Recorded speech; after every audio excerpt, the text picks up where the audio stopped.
Since Black Sabbath is one of the greatest rock bands of all time, today we're talking about the top 5 Black Sabbath albums that you should definitely check out. Number 5, Sabbath Bloody Sabbath. So first off, a little backstory. Black Sabbath is an English heavy metal rock band formed in Birmingham in 1968.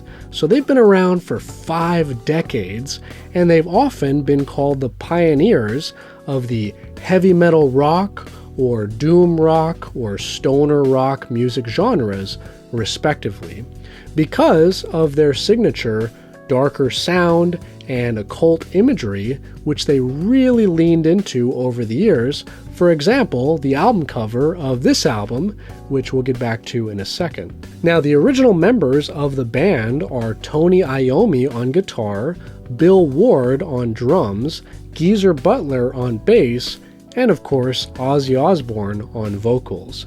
However, since they've been around for so long, there have been several lineup changes over the years, such as the Dio era with Ronnie James Dio replacing Ozzy on vocals, and also Brad Wilk from Rage Against the Machine replacing Bill Ward on drums for the recording of their later album, 13, and then Tommy Clufetos also replacing Bill Ward during the Black Sabbath The End tour.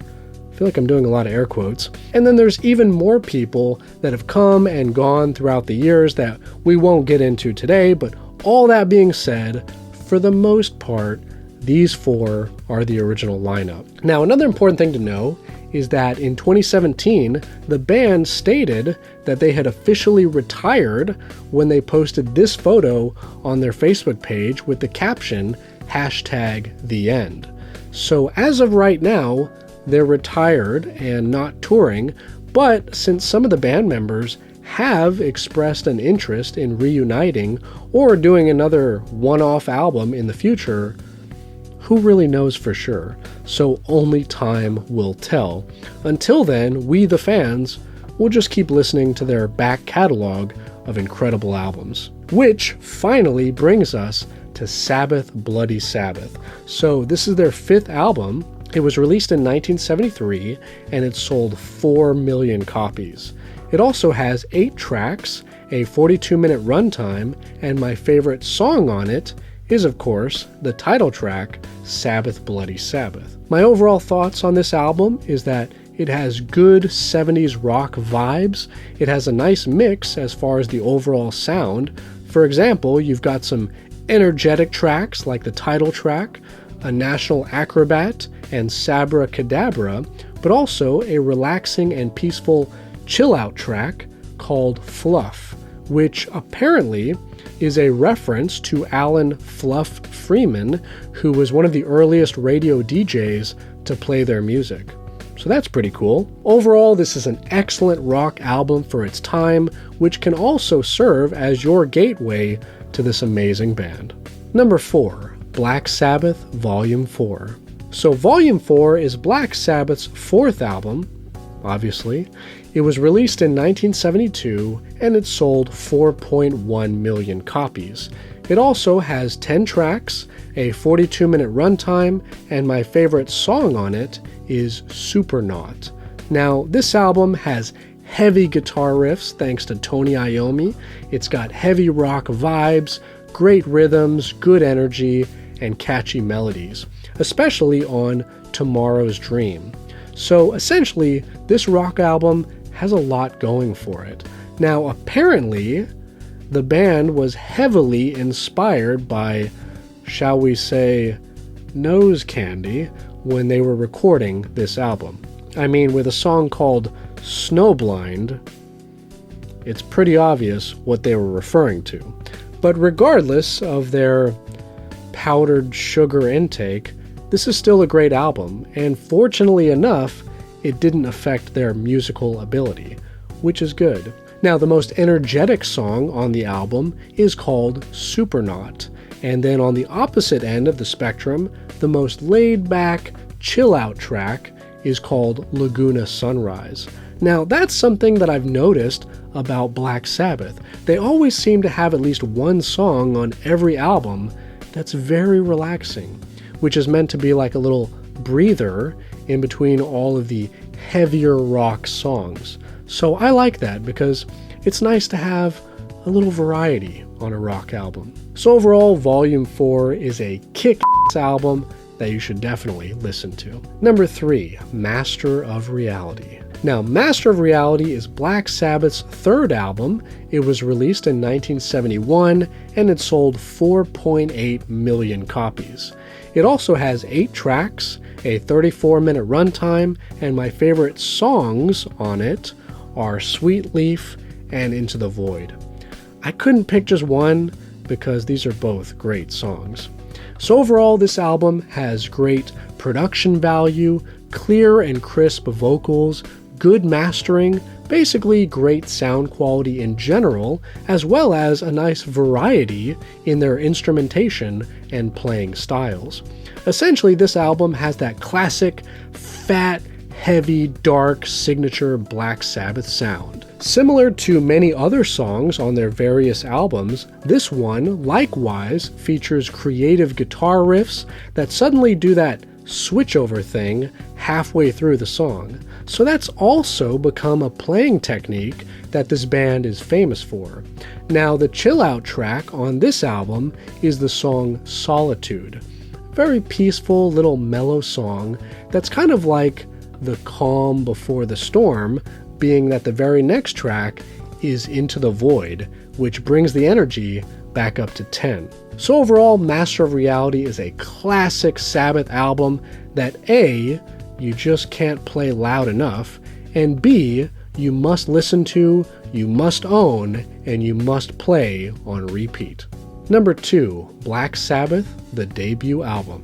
Now this one is the one that started it all, the very first doom rock album of all time, and fittingly enough, it's called Black Sabbath.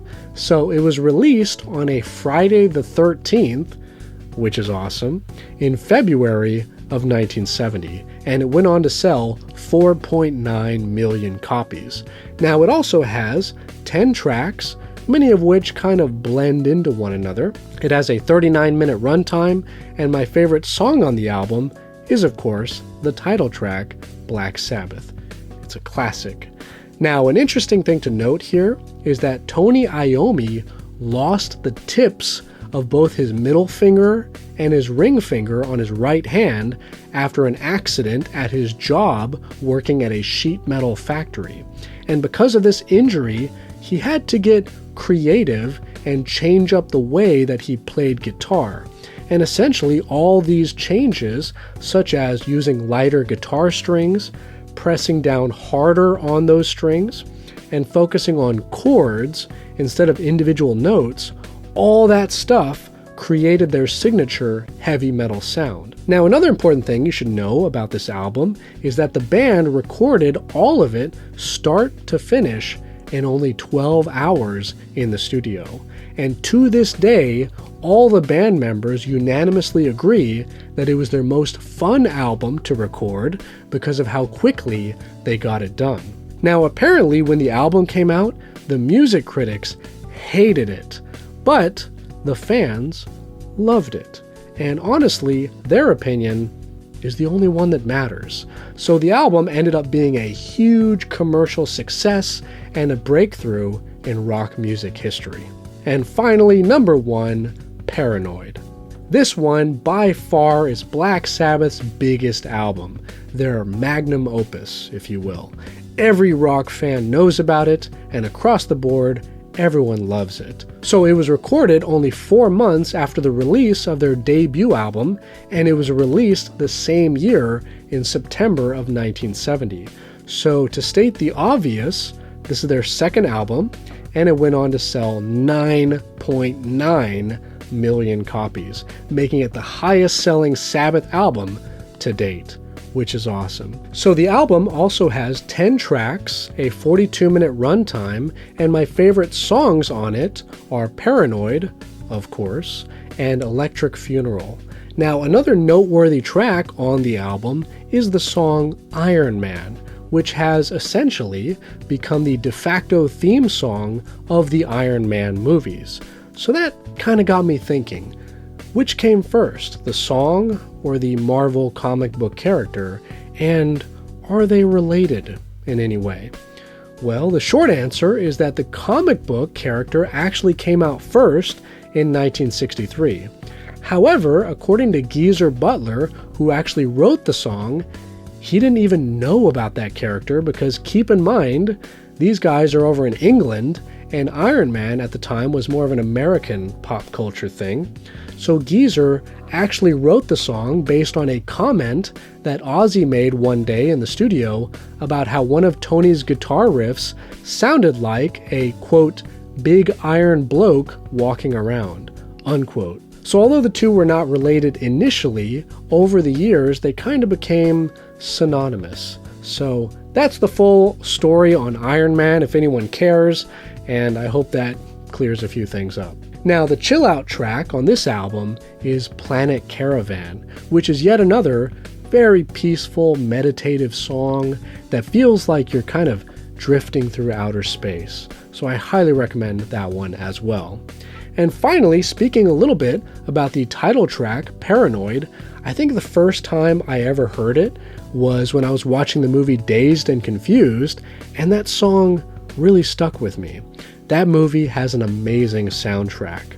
Also, even the music video of Paranoid on the official Black Sabbath YouTube channel, which was originally recorded in front of a live studio audience in Belgium in 1970, has over 275 million views.